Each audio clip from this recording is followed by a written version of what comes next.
Okay, तो stationary wave की theory, इस पर हमने प्रीवियस क्लास में डिस्कशन किया था। And formation of stationary wave के कुछ कंसेप्ट्स पर हमने बात की थी।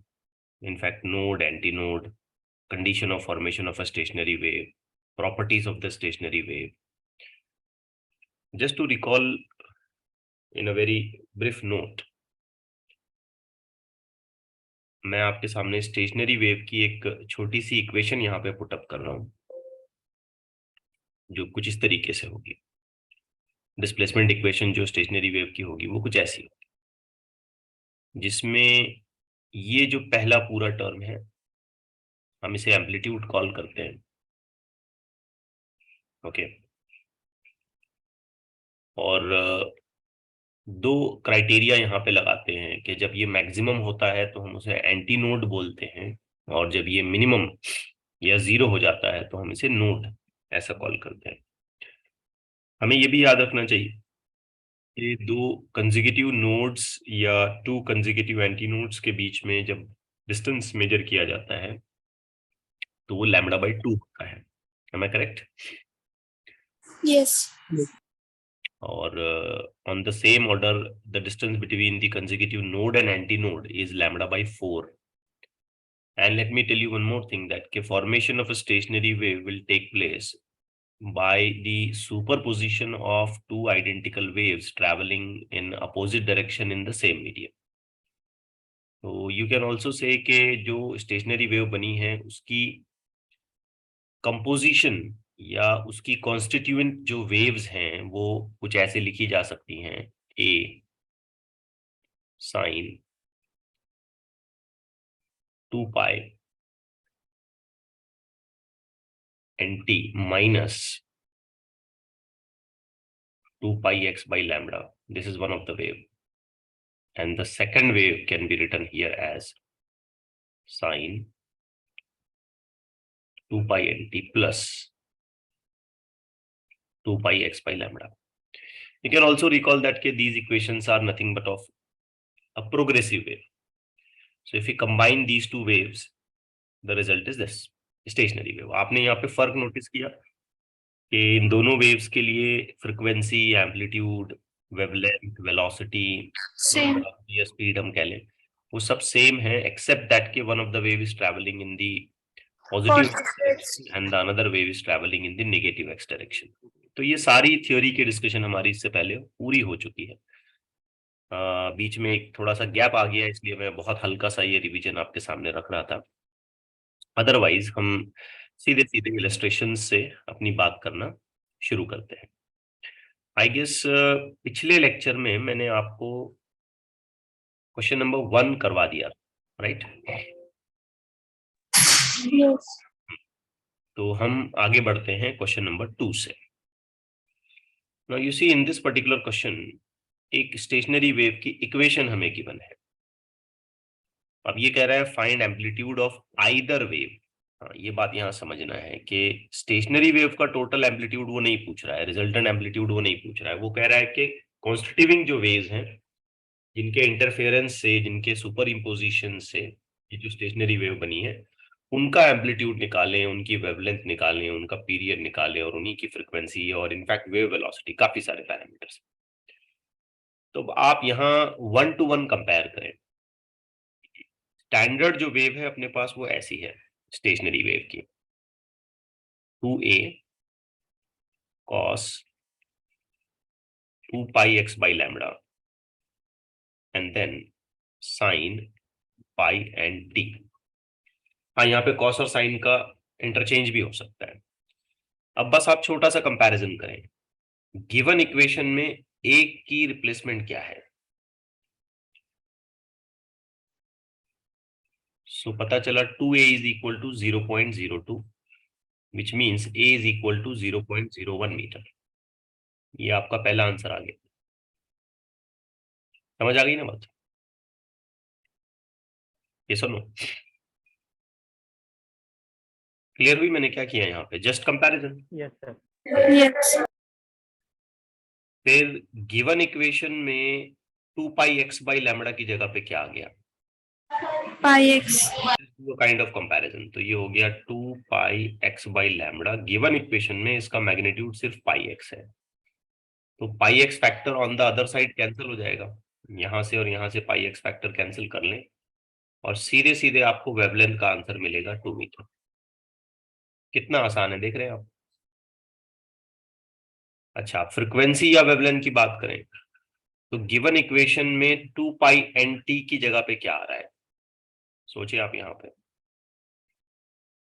तो हमें लिखना चाहिए 2 पाई एन टी, इसकी जगह पे आ गया 100 पाई टी, है ना। तो हम देखेंगे कि यहाँ से पाई और पाई फैक्टर ये कैंसिल आउट हो गया, ये वाला पाई फैक्टर, ये वाला पाई फैक्टर, ये वाला टी फैक्टर, ये वाला टी फैक्टर कैंसिल आउट हो गया, और यहाँ 2n इज इक्वल टू 100, तो सिंपल सा कैलकुलेशन हो गया n is equal to 50 hertz. कितना आसान है, देख रहे हैं आप। अब बच्चों अगर n 50 हर्ट्स है ना, तो टाइम पीरियड निकालना कोई खास बात नहीं है, टाइम पीरियड तो हो जाएगा 1/n, that means 1/50, which is 0.02 second. Are things clear? Okay, very good.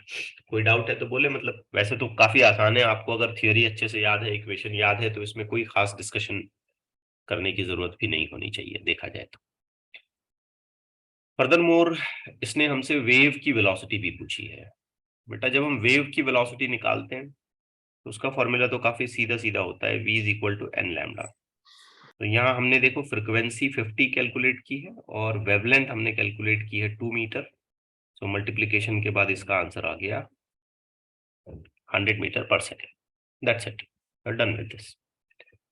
तो अगर आप स्टेशनरी वेव के सारे प्रॉब्लम्स को अच्छे तरीके से हैंडल करना चाहते हैं ना, तो उसकी प्रॉपर्टीज को अच्छे से याद रखिए और इक्वेशंस को याद रखिए, कॉन्स्टिट्यूएंट वेव की इक्वेशंस और फाइनली स्टेशनरी वेव की इक्वेशंस। सो किसी भी तरीके का प्रॉब्लम आए आप उसको इजीली हैंडल कर सकते हैं। Now to just to continue, मैं यहाँ पे कुछ और सिंपल प्रॉब्लम्स रखता हूँ, हालांकि ऑर्डर ऑफ क्वेश्चन मैं थोड़ा आगे पीछे कर रहा हूँ, तो don't worry about that. Question अगर रिपीट हो गया तो बस मुझे बता देना कि सर ये हो गया था। तो जो मॉड्यूल मैंने आपको दिया है उसमें से जो क्वेश्चंस हैं बस उसका मैं ऑर्डर थोड़ा आगे पीछे कर रहा हूँ। अब यहाँ देखिए एक स्टेशनरी वेव हमें दी गई है और ये कह रहा है कि वेवलेंथ फाइंड आउट करें, wavelength of the stationary wave is. Stationery wave की अपनी खुद की वेवलेंथ, अब स्टेशनरी वेव की अपनी खुद की वेवलेंथ, रादर मुझे इस प्रॉब्लम को ऐसे एड्रेस करना चाहिए कि चलिए wavelength of the constituent wave, पहले वो तो निकाल लें, बाद में स्टेशनरी वेव की अपनी खुद वेवलेंथ देखते हैं क्या है। तो ये रही हमारी स्टेशनरी वेव की इक्वेशन। अब यहाँ पे आप एक फर्क देखोगे कि जो स्टैंडर्ड इक्वेशन हमारे पास है उसमें पोजीशन वाले टर्म के साथ या फैक्टर के साथ हमने कॉस को डेराइव किया है। ये देखिए एक्स वाले टर्म के साथ हमारे पास कॉस है और इंस्टेंटेनियस टाइम वाले फैक्टर के साथ या फ्रीक्वेंसी वाले फैक्टर के साथ हमारे पास जो फंक्शन इन्वॉल्व है वो साइन है और क्वेश्चन में वो कॉस है। तो इससे कोई घबराने की जरूरत नहीं है, आप आपके स्टैंडर्ड इक्वेशन को उसी फॉर्मेट में लिखिए जैसे वो दिया गया है, जैसे कि 2a sine 2 pi x by lambda. X by lambda. कोई प्रॉब्लम नहीं होगा, अगर आप ऐसे भी करेंगे तो कोई फर्क नहीं होगा। ये कॉन्स्टिट्यूएंट वेव्स जो हैं जब वो मिल रही होंगी तब उसमें कुछ कंडीशनल चेंजेस की वजह से ऐसे होता है। आगे बढ़े, cos 2 pi nt. अब बस कंपैरिजन, दैट्स इट, सिर्फ छोटा सा कंपैरिजन। तो आप देखेंगे यहाँ पे आपके पास क्या आ चुका है 5x और ये आपका उसका टर्म है।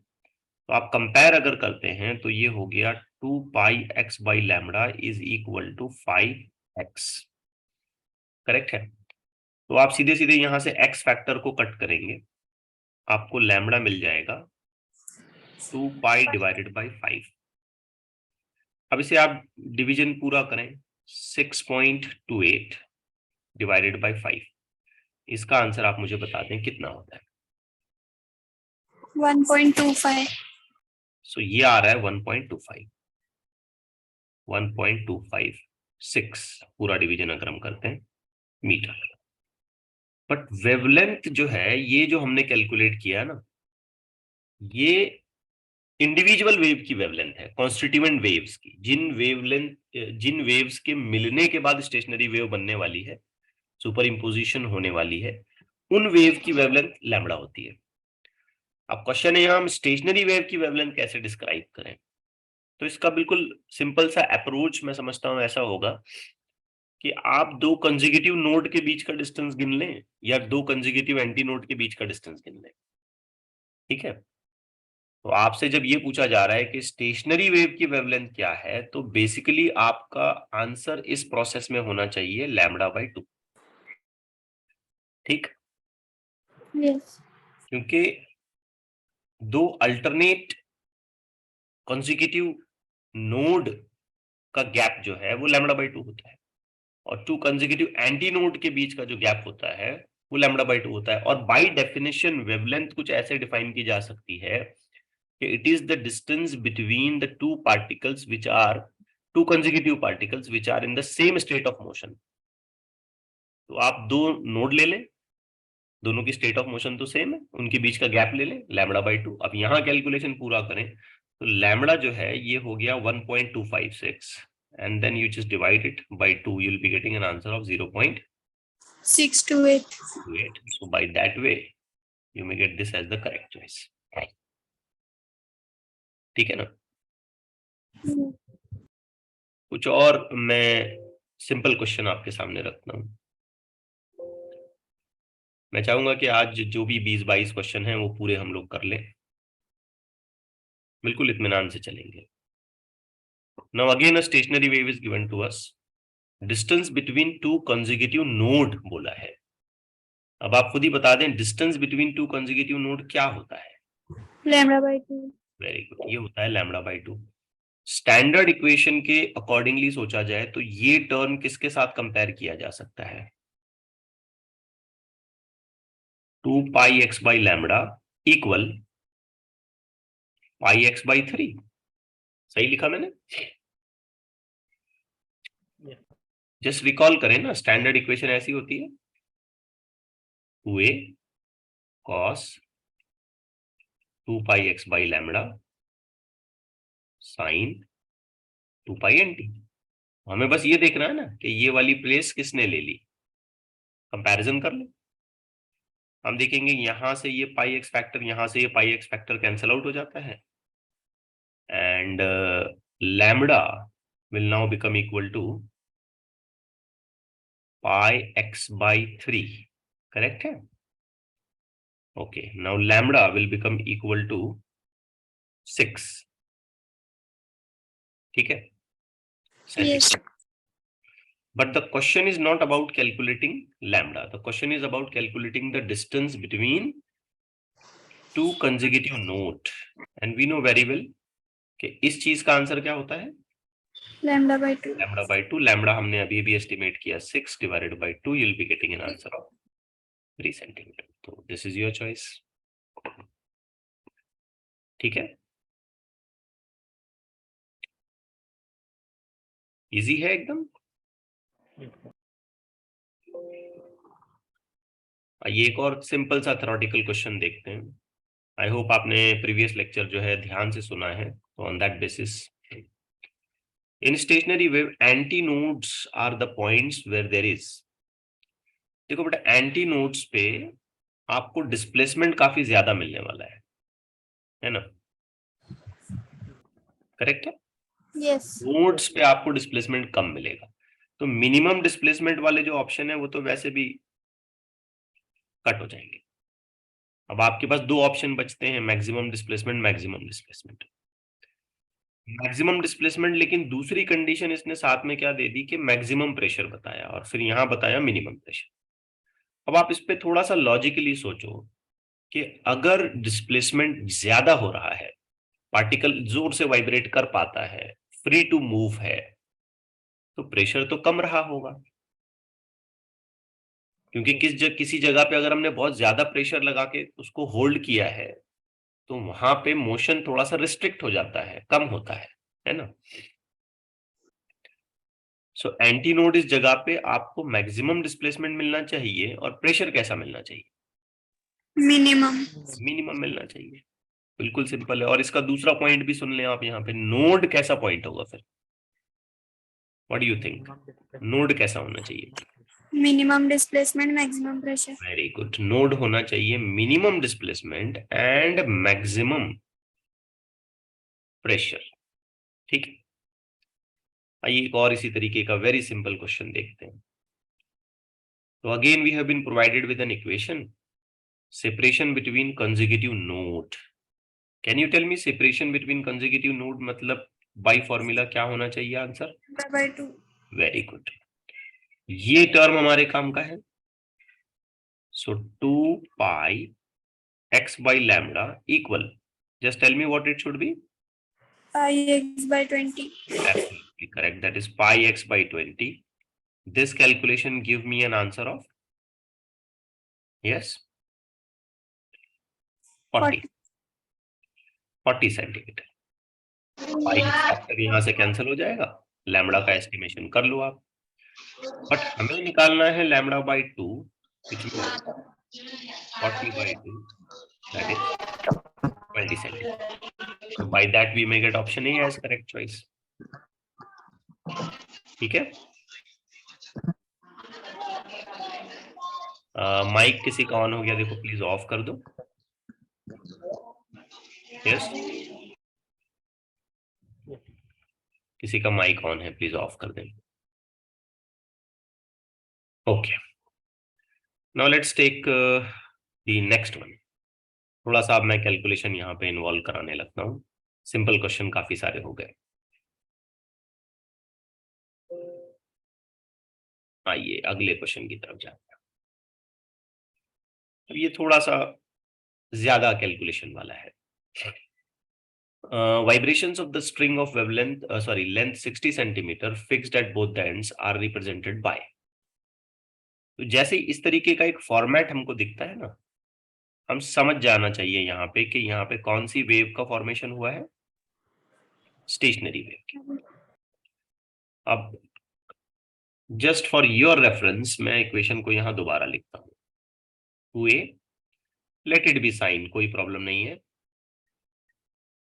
2 पाई x by lambda cos 2 pi nt. Just give a comparison with the given equation and standard equation and tell me what is 2a. 4। ठीक है, तो एम्पलीट्यूड हो गया 2 centimetre. Give a comparison between the given equation and the standard equation and tell me what should I write for 2 pi x by lambda. π/15। πx/15। Pi x by 15, pi x factor cut गया, lambda will be equal to 30 centimeter. Just give a comparison between the given equation and standard equation and tell me what should I write for 2 pi n. 96 pi। Very good, that is 96 pi. So pi factor got cancelled, n will become equal to 96 by 2 and that is equal to 48 hertz. तो हमें फटक से ये सारा data तो मिल गया। अब मैं क्वेश्चन की डिटेलिंग तो बाद में कर रहा हूं, बस मैं आपको थोड़ा रीड करने का इसका मेथड आपके सामने बता रहा था। अब मैं आपसे ये भी यहां जानना चाहता हूं कि अगर मैं कॉन्स्टिट्यूएंट वेव को लिखना चाहता हूं तो मैं शायद ऐसे लिख पाऊं। ध्यान से देखो, 2, ठीक है, साइन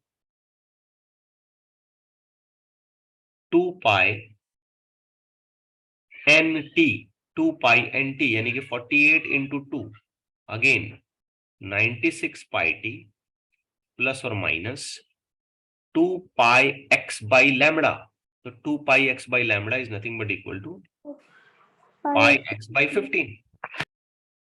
तो हो सकता है कि ऐसी कोई कॉन्स्टिट्यूएंट वेव का यूज करके हमने इस स्टेशनरी वेव को बनाया, दैट इज अ पॉसिबिलिटी।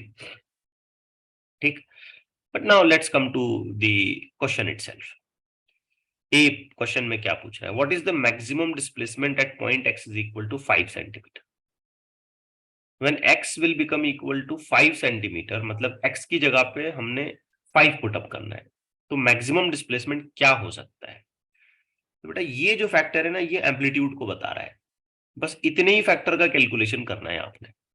तो आप सिंपल सा कैलकुलेशन करें, x की जगह पे ये 5 नंबर को पुटअप करें और साइन की वैल्यू एस्टिमेट कर लें and you are done with. तो रिजल्टेंट जो डिस्प्लेसमेंट हमको मिल रहा है वो ऐसा होगा ना, 4 sine 5/3 pi x by 15 which will become equal to 4 sin pi into 5 divided by 15। Solution के बाद मिलेगा 4 sin pi/3 pi by 3। sin pi by 3 mean sin 60। √3/2 60 कितना होता है? √3 divided by 2 and your answer is 2√3, of course in centimeters। तो ये आपका resultant amplitude हो जाएगा at a particular distance of x equal to 5 centimetre. Where are the nodes located along the string? Node कहां बनेंगे?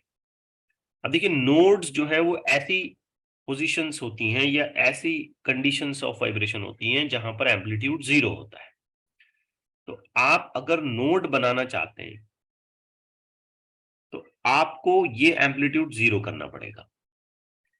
यानी कि क्वेश्चन के हिसाब से सोचें तो 4 साइन पाई x by 15 ये फैक्टर आपको 0 करना पड़ेगा, क्योंकि this is what your amplitude is. yes अब ये फैक्टर कब 0 होगा? तो आंसर बड़ा साफ है इसमें, 4 तो 0 नहीं हो सकता। ये पूरा फैक्टर उसी वक्त 0 हो सकता है जब साइन फैक्टर हो जाए 0। अब सवाल ये पैदा होता है कि साइन की वैल्यू 0 कब होगी? तो आंसर बड़ा सिंपल है कि जब साइन का करस्पॉन्डिंग एंगल 90 के डिग्री केस में 0 हो जाए, 0 या पाई हो जाए, या 2 पाई, या 3 पाई, या 4 पाई, और ऐसे। तो इन पोजीशंस पर, सॉरी इन एंगल्स पर हम ये कह सकते हैं कि साइन की वैल्यू 0 हो जाएगी, और अगर साइन 0 हो गया तो पूरा मल्टीप्लिकेशन वैल्यू 0 हो जाएगा, रिजल्टेंट एम्पलीट्यूड 0 हो जाएगा, और फिर हमें मिलेगा नोड। तो क्यों ना इसे थोड़ा सा सिंप्लीफाई किया जाए। पाई x by 15 is equal to, let's write this factor as p pi। Is it okay? Where you can simply say that p is nothing but a kind of number starting with 0, 1, 2, 3, 4 and so on, just like integer number। So rearranging this, I will be getting pi factor got cancelled, ठीक है, from this pi factor got cancelled, and I will be getting x is equal to 15 times p, 15 times p। So if I start putting up the value of p, तो what kind of distances I will be getting? सबसे पहला distance x का मुझे क्या मिल सकता है? 0। अगर मैंने p का वैल्यू वहां पे 0 पुट अप किया। If I put up a value of p as 15, sorry 1, तो मुझे x की दूसरी पोजीशन क्या मिलेगी? 15। If I start putting up the value of p as 2, 30 x की वैल्यू मिलेगी 30। For 3, 45 45। For 4, 60 60।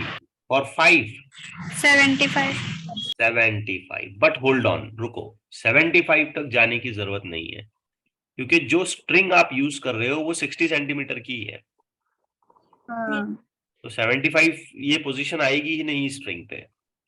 तो आपको इस पूरी स्ट्रिंग पे जो 60 सेंटीमीटर की है, आपको 1, 2, 3, 4, 5 और 6, सॉरी 5 नॉट 6, ये पॉसिबल नहीं है, ठीक है ना। 1, 2, 3, 4, 5 नोड्स आपको मिल सकते हैं इस पूरी स्ट्रिंग पे। कैलकुलेशन क्लियर हुआ आपको? तो ये था क्वेश्चन बी। नाउ सी में पूछा है, write down the equation of component waves whose superposition gives the above wave. तो ये मैंने इक्वेशन लिख दी यहाँ पे, तो इसका आंसर वैसे भी तैयार हो गया है। It's done, already done. Next हमसे ये पूछ रहा है कि what is the velocity of the particle at x is equal to 7.5 and t is equal to 0.25। Particle की वेलोसिटी क्या है? तो ये थोड़ा सा कैलकुलेशन हमें थ्योरेटिकली समझना पड़ेगा। आप मुझे ये बताएं कि स्टेशनरी वेव हो या कोई भी एक जनरल प्रोग्रेसिव वेव हो, उसमें पार्टिकल का एक्सपेक्टेड मोशन क्या है? SHM, Yes. oscillation। तो पार्टिकल तो ऑसिलेट कर रहा होगा, इनफैक्ट वेरी पर्टिकुलरली कहें तो पार्टिकल तो सिंपल हार्मोनिक मोशन कर रहा होगा। और अगर कोई पार्टिकल सिंपल हार्मोनिक मोशन करता है तो ऐसी केस में उस पार्टिकल की वेलोसिटी की जो इक्वेशन हम लोग मेंशन करते हैं वो होती है Omega under root a square minus. Particle की स्पीड ओमेगा अंडर रूट में जो भी उसका करस्पॉन्डिंग एम्पलीट्यूड है उसका स्क्वायर माइनस जो भी उसका डिस्प्लेसमेंट है उसका स्क्वायर है। ठीक है, डन विद दिस। तो अब हमें यहाँ पे तीन चीजें फिगर आउट करनी पड़ेंगी, तब जाके हम पार्टिकल की वेलोसिटी को एस्टिमेट कर सकते हैं। एक तो ओमेगा, दूसरा एम्पलीट्यूड, टोटल पॉसिबल एम्पलीट्यूड वहां पे कितना है, और तीसरा उसका डिस्प्लेसमेंट। अब ओमेगा निकालना तो काफी आसान है, हमारे पास फ्रीक्वेंसी का टर्म है ना, और इनफैक्ट 2πn इटसेल्फ, ये पूरा टर्म खुद अपने आप में क्या कहलाता है? ओमेगा ही कहलाता है। तो ये ओमेगा ऑलरेडी आ गया, कितना आ गया? 96 पाई। चलिए ओमेगा हमें डायरेक्ट मिल गया, कोई खास बात नहीं है, 96 पाई। समझ आ गई ना बात आप? Yes. टोटल एम्पलीट्यूड कितना है? 2√3. इक्वेशन देख के हम समझ जाएंगे, यहां से ये इक्वेशन है, इसमें ज्यादा से ज्यादा जो मैक्सिमम एम्पलीट्यूड हमको मिल सकता है वो कितना मिल सकता है? 4. 4। तो ये भी मामला सॉर्ट आउट हो गया, ये हो गया 4 सेंटीमीटर। चलिए ये भी खत्म हो गया। अब बात बचती है कि y कितना है। तो बेटा y निकालने के लिए हमें पूरी इक्वेशन का इस्तेमाल करना पड़ेगा, and that is equal to 4 sin pi x by 15 sin pi x by 15 and then cos 96 pi t with a condition that x is equal to 7.5 and time t is equal to how much? It has given 0.25 second. It is 0.25 second. I think it will give us a very simple calculation. So this is 4, this is sin pi into 7.5 divided by 15 into cos 96 pi into t मैं directly ऐसे लिखता हूँ 1/4, ठीक है, because 0.25 is nothing but equal to 1/4. Getting it right? Now let's do the calculation. आप देखोगे कि 7.5 और ये 15 हो गया 2, ठीक, और ये 4 और ये 96, ये काट सकते हो ना? Yes. कितना होगा 4 और 96? 28, ठीक है, सही जा रहे हैं? Yes, sir. तो इक्वेशन हमारी क्या हो गई? 4 sin pi by 2 cos 28 pi। अच्छा sin pi by 2 कितना होता है? 1. 1 होता है। तो चलिए 4 इंटू ये तो हो गया 1। अब बात रहती है कि cos 28 पाई क्या होगा? तो वो भी 1 ही होगा, सॉरी, हाँ वो भी 1 होगा, ठीक है। -1. एक सेकंड, किसी का कुछ मैसेज आया। 24, सॉरी 24, 28 नहीं 24, कैंसिलेशन पूरा अच्छे से करो ना। 24 पाई, तो cos 24 पाई इसको कैलकुलेट करते हैं। तो आपको समझाने के लिए मैं बस सिंपल एग्जांपल से शुरू करता हूँ। cos 0 कितना होता है? 1. 2 पाई कितना होता है? 1 ही होता है। 4 पाई कितना एक्सपेक्टेड है? 1. 1 ही एक्सपेक्टेड है। तो हर बार जब भी इवन पाई आएगा ना तो cos का वैल्यू 1 हो जाएगा, Yes. ठीक है। 4 पाई 1, 6 पाई भी 1 हो जाएगा, 8 पाई भी 1 हो जाएगा, 10 पाई, 12 पाई, 14, 16 पाई, 18 पाई, 20 पाई, 22 पाई, 24 पाई, इट विल बी 1। तो सिंपली हमें ये पता चलता है कि ये डिस्प्लेसमेंट भी जो हमें मिला ना, ये भी मैक्सिमम ही मिल गया 4 सेंटीमीटर। अच्छा है, ऐसा होने से हमारा कैलकुलेशन और आसान हो गया। अब पार्टिकल की वेलोसिटी निकालते हैं, तो ओमेगा आ गया 96 पाई, अंडर रूट में एम्पलीट्यूड आपका है 4 स्क्वायर और डिस्प्लेसमेंट भी हो गया 4 का स्क्वायर। तो चुपचाप से लिख लें भाई, पार्टिकल की वेलोसिटी 0 है। पार्टिकल पीक पे पहुंच गया, उसकी वेलोसिटी 0 है। समझे बात को? Yes. ठीक है ना? So velocity of the particle there it will become 0. So इस तरीके से कुछ कैलकुलेशन किए जा सकते हैं। समझ पा रहे हो अच्छे से? Okay, good. Yes, sir. चलिए एक और देखते हैं, थोड़ा बहुत मिलता जुलता ही क्वेश्चन है। I hope you can manage it. Displacement of the standing wave on the string is given by this, है ना? तो before reading the question in its further part, मैं बस कंपैरिजन कर लेता हूं। जल्दी से बताएं कि मैं 2a के लिए क्या लिखूं। Come on, very good, 0.4। Calculation हो गया, a का वैल्यू आया Point. 0.2 सेंटीमीटर। Very good. अच्छा, जल्दी से बता दें कि मैं 2 पाई x बाई लैम्बडा के लिए क्या लिखूं। 0.5x. Very good, 0.5x। तो यहां से अगर मैं लैम्बडा का एस्टिमेशन करता हूं तो x फैक्टर कैंसल आउट हो गया और लैम्बडा का वैल्यू मुझे मिलेगा 4 पाई। ठीक है, कैलकुलेशन पूरा कर लें तो लैम्बडा आ जाएगा 4 पाई। अब पाई का वैल्यू हम जरूरत पड़ी तो 3.14 पुटअप करेंगे और 4 से मल्टीप्लाई करेंगे, लैम्बडा का आंसर हम लोग निकाल सकते हैं। जल्दी से बताएं कि मैं 2 पाई एन टी के लिए क्या लिख सकता हूँ। 30 टी, टी फैक्टर कैंसिल हो गया, फ्रिक्वेंसी आ गई हमारी n is equal to 30/2 pi, which means 15 pi. 15 by pi hertz। आप चाहे तो यहाँ पे पाई का वैल्यू पुटअप कर लें, नंबर को कैलकुलेट कर लें एंड डन। तो बातों बातों में हमने फ्रिक्वेंसी निकाल ली, एम्पलीट्यूड निकाल लिया, ठीक है ना? अब हमें निकालना है वेव की स्पीड। आपको याद होगा वेव की स्पीड, किसी इंडिविजुअल वेव के बारे में जब हम बोलते हैं ना, तो वो होती है v is equal to n lambda. तो n हमने अभी फिगर आउट किया 15/पाई और लैम्बडा हमने ढूंढा 4 पाई। पाई कैंसिल हो गया, 15 into 4 will become 60 सेंटीमीटर पर सेकेंड। Getting it right? तो चलिए ये भी पार्ट पूरा हो गया इसका। Now what is particle velocity at x is equal to this and t is equal to this? ये वाला पार्ट में बच्चों आपको अब होमवर्क देने वाला हूं। अगर मुझे पार्टिकल वेलोसिटी फिगर आउट करनी है तो I need to estimate omega under root में square minus y square. Square minus displacement का स्क्वायर। अब एम्पलीट्यूड तो हमें पता है, ये जो हमने 2a यहां निकाला ना, यही a है, कैपिटल A। टोटल एम्पलीट्यूड ऐसे समझ लें आप इसे 0.4। ओमेगा भी मैं इजीली फिगर आउट कर सकता हूं, 2 पाई n, तो ओमेगा भी 60 हो जाएगा, सॉरी 30 हो जाएगा, 2 पाई n 30। अब रहा सवाल सॉरी ओमेगा मिल गया, a मिल गया, रहा सवाल y। तो y निकालने के लिए आप बस बताएं मुझे क्या करोगे आप।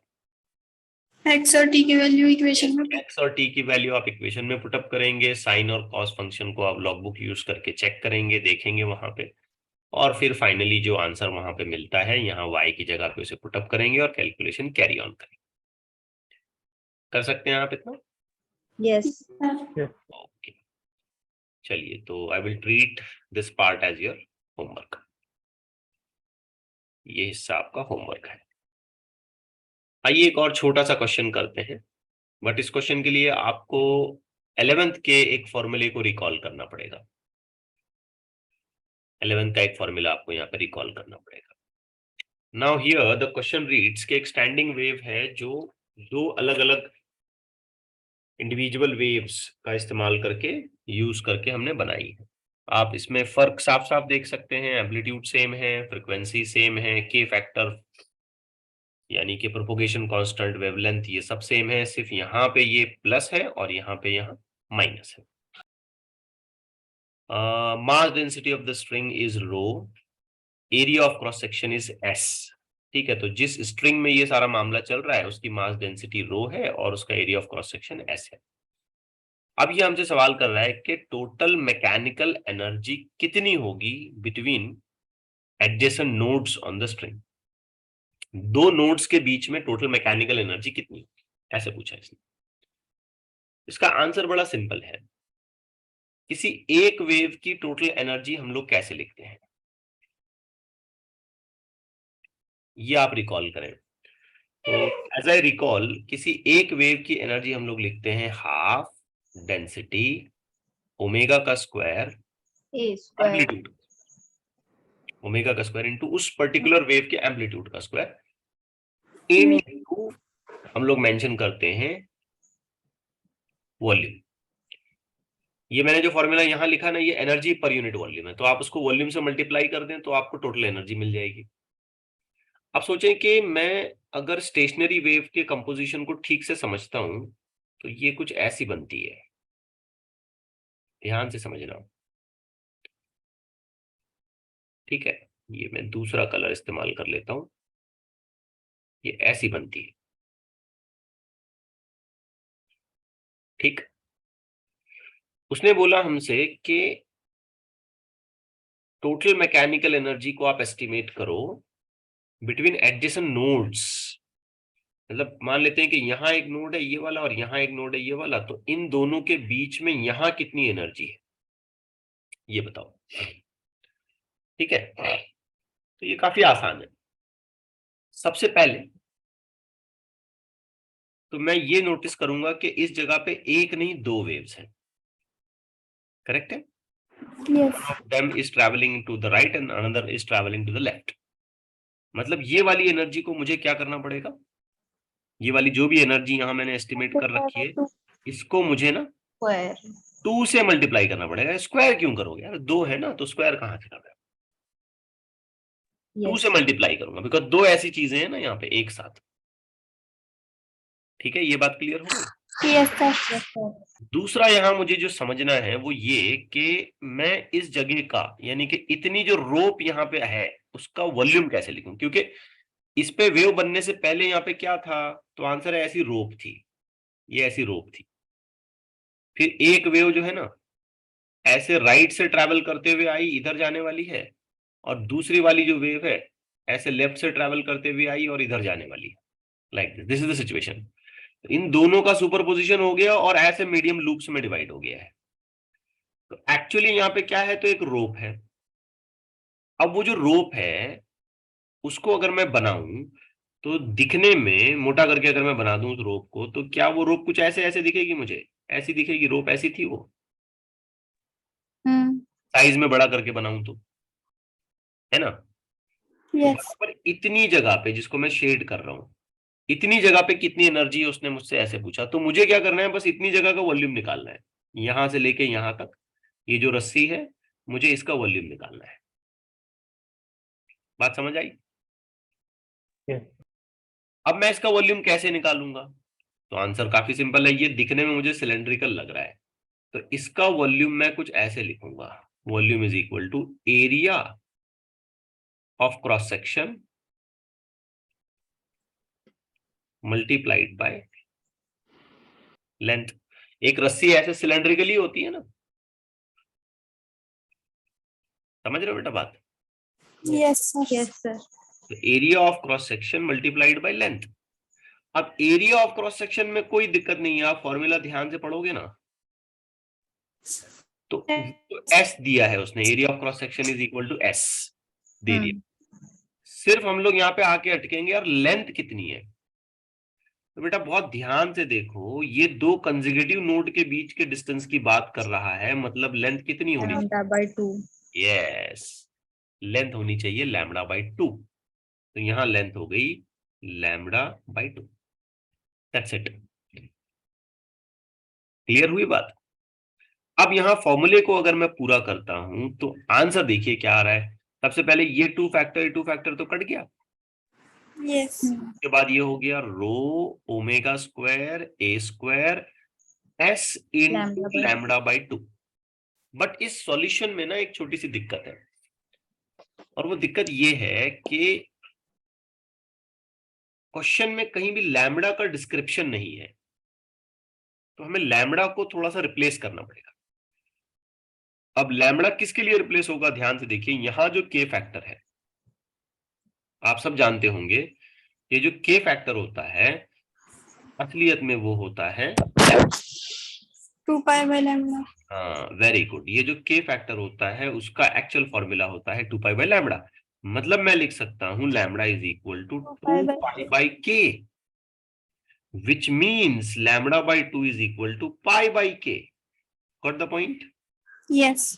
yes, sir. Finally, I may claim my answer as rho omega square a square s into lambda by 2, and the lambda by 2 factor replaced as pi by k. So this is what the total amount of energy will be held between two consecutive nodes. ठीक है, clear हुआ question? Yes, sir. Okay, आइए अब एक और question देखते हैं। ऐसा ही इंटरेस्टिंग क्वेश्चन है, बहुत ध्यान से देखें।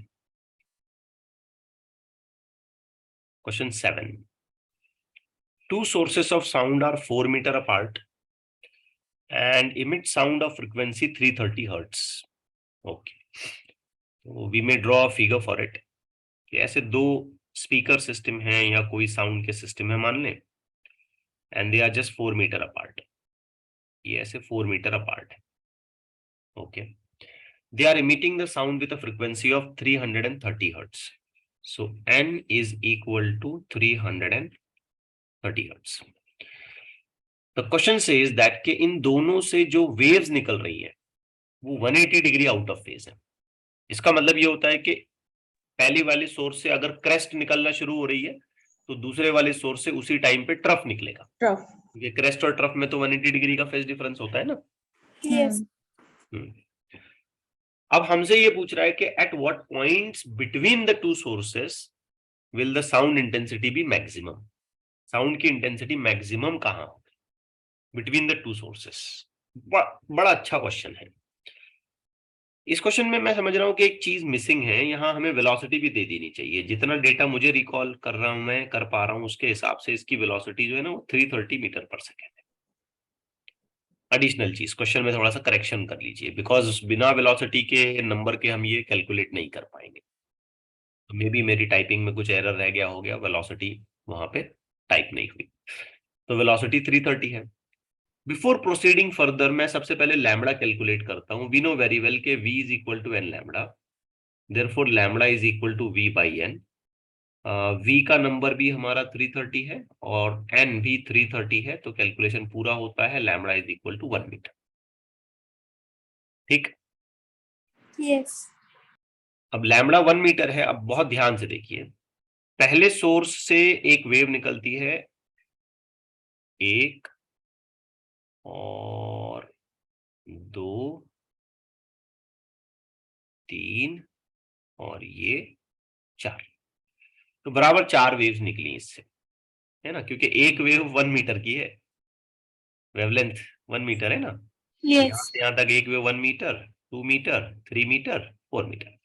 अब दूसरे सोर्स से जो वेव निकलेगी ना वो मुझे ऐसी दिखानी पड़ेगी। आप ध्यान से देखो तो ऐसी दिखानी पड़ेगी। ये 1 क्यों ऐसी दिखानी पड़ेगी, सोचो तो। Phase difference 180. Out of phase दिखानी पड़ेगी ना ये क्रेस्ट। इस यहां मैं इसका ट्रफ दिखा रहा हूं, तो ये कैसे दिखा रहा हूं, Yes. क्रेस्ट। ठीक है, तो फर्दर ऑन ये वेव ऐसे ओवरलैप हो गई, ये ऐसे ओवरलैप हो गई, और ऐसे करते करते यूं। ठीक, अब आपने देखा, नोटिस किया इसमें क्या बना, शेप से समझ आ जाता है क्या बन गया यहाँ पे। स्टेशनरी वेव बन गई, वेरी गुड। अच्छा, एग्जैक्टली मिडिल पॉइंट पे एग्जैक्टली मिडल, यानी कि इस जगह पे, ये वाली पॉइंट पे। ये एग्जैक्टली मिडल है ना, 2 वेव उधर ले लिए, दो वेव इधर ले लिए मैंने, बराबर है। यहां क्या आया है? नोड नोड आया है। तो एग्जैक्टली मिडिल पॉइंट पे हम देखेंगे कि साउंड की इंटेंसिटी मिनिमम है, नोड, नो वाइब्रेशंस, कैंसलेशंस पूरा। समझे नहीं समझे? यस अच्छा, अब यहां जब ये हमसे सवाल कर रहा है ना कि मैक्सिमम इंटेंसिटी, तो आपको थोड़ा चेक करना चाहिए मैक्सिमम इंटेंसिटी किस जगह बनती है, नोड वाली जगह पे बनती है या एंटी नोड वाली जगह पे बनती है? एंटी नोड वाली जगह पे बनती है। तो मैं फौरन इस बात को पकड़ लेता हूं, इस जगह पे क्या बनना चाहिए? Anti node. Anti node. Anti node का मतलब मैक्सिमम इंटेंसिटी या मिनिमम इंटेंसिटी? मैक्सिमम। अच्छा, ये गैप सोच के बताओ कितना होना चाहिए? 1/2 λ/4। वेरी गुड, λ/4, शाबाश। क्योंकि ये डिस्टेंस है नोड और anti node, the distance between node and anti node. तो ये वाला जो गैप है ना, ये हमारा काम का डिस्टेंस है, और ये है λ/4। और एग्जैक्टली वैसा ही डिस्टेंस यहाँ पे भी आएगा, और ये भी हो जाएगा λ/4, अगर आप सोचो तो। यस। तो हमें तो यही पता करना है ना कि at what points between the two sources will the sound intensity be maximum. तो सबसे पहला पॉइंट हमको कहां मिल रहा है? λ/4 पे। λ1 निकाला, बाई 4 आंसर आया 0.25 मीटर। तो दोनों सोर्सेस के बराबर बीच में से 0.25 मीटर आप हटोगे वहां पे, तो आपको वहां पे मैक्सिमम इंटेंसिटी सुनाई देगी। क्या कहते हो? Yes sir. यस। अच्छा, फिर एक बार मुझे मैक्सिमम इंटेंसिटी क्या इधर सुनाई देगी? यस। अच्छा, सोच के देखो, ये वाला डिस्टेंस कितना होना चाहिए? λ/2। Very good, by 2, because it is the distance between two consecutive anti nodes. लेकिन मिडल पॉइंट से वो डिस्टेंस कितना हो गया? कितना हुआ सोचो? मिडल से ये रेड वाली लाइन से ये पिंक वाली लाइन तक टोटल डिस्टेंस कितना हुआ? ये बीच वाला ब्लू वाली से पिंक वाली तक तो λ/2 हो गया, ये तो बिल्कुल सही है। लेकिन रेड वाली से ये पिंक वाली तक कितना हो गया डिस्टेंस? 3 λ/4। समझे ना? λ/4 प्लस λ/2, ये बात समझ आई सबको? यस। तो वो हो गया 3 λ/4 आफ्टर कैलकुलेशन। λ1 है तो 3/4, यानी कि 0.75 मीटर। और एग्जैक्टली ऐसा यहां पे भी होगा। समझे नहीं समझे? अच्छा, आप और थोड़ा दिमाग चलाओ, और थोड़ा सा दिमाग चलाते हैं, ब्लू कलर से बनाते हैं। चलो, अगली बार ऐसा कहां होगा? यहां होगा। और ये वाला गैप भी कितना होगा? λ/2। वैसे ही यहां पर भी हो सकता है मैक्सिमम इंटेंसिटी, और ये वाला गैप भी अगर मैं ठीक से निकालूं तो ये λ/2, मतलब डिस्टेंस कितना हो गया सोच के बताओ? λ/4 प्लस λ/2 प्लस λ/2, सेंटर से, सेंटर से बेटा, यहां से λ/4 plus λ/2 plus λ/2। Done with this? Yes. λ/2 plus λ/2 will be lambda. Lambda. λ/4 plus lambda 5 λ/4। 5 λ/4। मतलब ये वाला डिस्टेंस हो गया 5 λ/4। लैम्बडा तो 1 है, मतलब 5/4। 5/4 का आंसर आएगा 1.25 मीटर। 1.25। ठीक है ना? अच्छा, अब लास्ट में फिर एक बार आप तुम बता दो, अगली बार ऐसा कहां होगा? यहां। और ये वाला गैप कितना है? λ/2। और वैसे ही यहां पे भी हो सकता है, और ये वाला गैप भी कितना है? ठीक है। तो अब आप बताओ मुझे कि सेंटर से गिनता हूं मैं इसको, तो ऐसा कब पॉसिबल है? λ/4 प्लस λ/2 प्लस λ/2 प्लस λ/2, क्या कहते हो? यस। सेंटर से यहां तक जाना है, तो ये λ/4, ये λ/2, ये λ/2 और ये λ/2। अब बोलो कितना होगा? 7 λ/4। 7 λ/4। लैम्बडा तो 1 है, 7/4। 7/4 कितना हो जाएगा? 1.75। 75 मीटर। तो ये वो डिस्टेंसेस होंगे जहां पे हम कहते हैं कि हमको मैक्सिमम साउंड सुनाई देगा, इंटेंसिटी एकदम बढ़ के सुनाई देगी। बहुत अच्छा क्वेश्चन था। थियोरी में आ गया समझ में, पूरा दिमाग में आ गया? Yes, Yes, sir. Very good. अच्छा, एक और देखते हैं। अब ये काफी आसान है, मैं समझता हूं कि इस चीज को आप लोग जल्दी से आंसर कर सकते हो। थोड़ी देर बैठे हैं extra? Yes. Think on it, read करो क्वेश्चन पे, सोचो। बहुत इजी है। Option A. ये कह रहा है following are the equations given to us, इनमें से कौन सी इक्वेशन को कंबाइन करोगे तो स्टेशनरी वेव बनेगी? आंसर सिंपल है, हमें ऐसे सोचना है कि ऐसी दो इक्वेशंस जो आइडेंटिकल हैं और travelling in the opposite direction. ठीक है, अब तो सारे कॉस कॉस कॉस हैं, यहाँ ओमेगा, यहाँ ओमेगा, यहाँ ओमेगा, यहाँ 2 ओमेगा, तो ये वैसे ही बाहर हो गया, ये हमारी कॉम्बिनेशन से ही बाहर हो गया, ये तीनों के साथ काम नहीं कर सकता। सही गलत? Yes. Yes, sir. आगे बढ़े। a cos omega t minus k x, a cos omega t plus k x. Okay, done. Z1, Z2. ठीक है ना, तो Z1 Z2 के कॉम्बिनेशन से हमको स्टेशनरी वेव मिल सकती है, या Z1 Z3 के कॉम्बिनेशन से, इनके कॉम्बिनेशन से भी मिलेगी, ये भी वैसे ही है। Yes. ठीक है ना, अब हमें ऑप्शन के हिसाब से सोचना है, Z1 Z2 दिया हुआ है कि Z1 Z3 दिया हुआ है।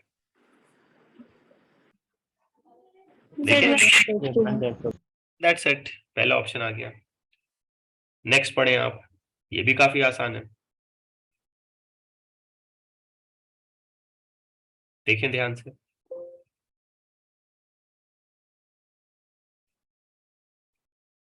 Which property makes the difference between progressive wave and stationary wave? Stationary wave और प्रोग्रेसिव वेव में कौन सी चीज डिफर करती है? फ्रीक्वेंसी तो नहीं करती है, सुपरपोजिशन होने के बाद जो वेव्स हमारे पास आती हैं उनकी फ्रीक्वेंसी और स्टेशनरी वेव की फ्रीक्वेंसी सेम ही होती है। Amplitude. Phase of the wave भी नहीं करता है, बेसिकली देखा जाए तो एम्पलीट्यूड बढ़ जाता है और एनर्जी का प्रोपोगेशन स्टेशनरी वेव में नहीं होता है। तो दो प्रॉपर्टीज हैं जो डिफर करेंगी, एम्पलीट्यूड भी और प्रोपोगेशन ऑफ एनर्जी भी। आया समझ में? Yes. यहाँ फेज वेज का तो कोई कंसेप्ट ही नहीं है। ठीक है,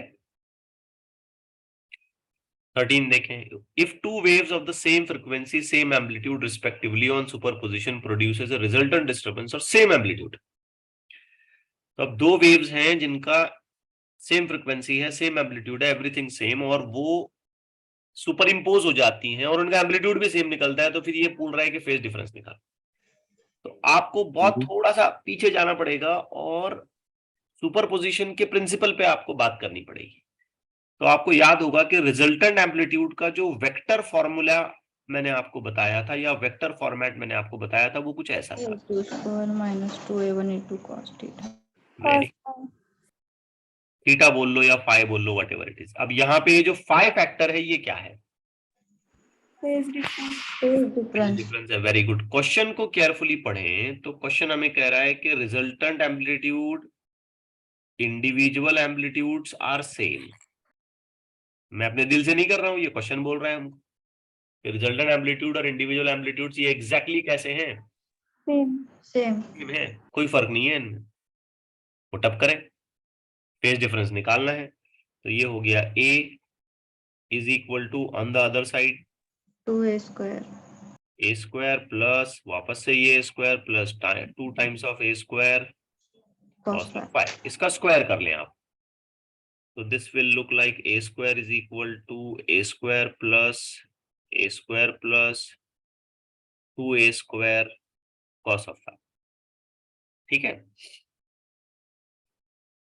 कैलकुलेशन आगे बढ़ाएं आप।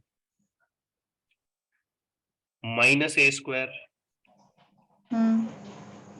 Is equal to 2a square cos of 5, cos 5 is equal to minus half.